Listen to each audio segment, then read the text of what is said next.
The United States aids Ukraine and her people so that we can fight Russia over there and we don't have to fight Russia here. That's Adam Schiff 2 years ago making it plain that the U.S. is using Ukraine to, quote, fight Russia over there. Yeah. And so my point is, if you don't want Russia to fight Ukraine, don't use Ukraine to fight Russia.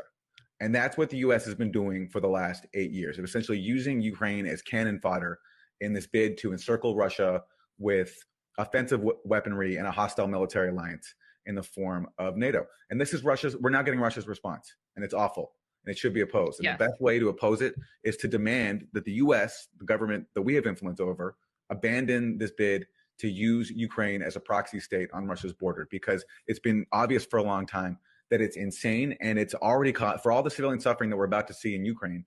There's already been so much civilian suffering in the rebel-held areas of Ukraine, especially. And now the rest of Ukraine is going to start to experience that too, and it's terrible. And we should, if we don't want to see any more suffering, we should demand a halt to this NATO expansion bid right now. But going back to Sunday news shows, that thought can't be entertained, and it's presumed that we have the right to be using Ukrainians as cannon fodder. And the question is, are we sending in enough weapons or not? That's the only issue that's allowed to be debated. And of course, not to state the obvious, but what Schiff is doing is admitting just full-throatedly that this is a proxy war.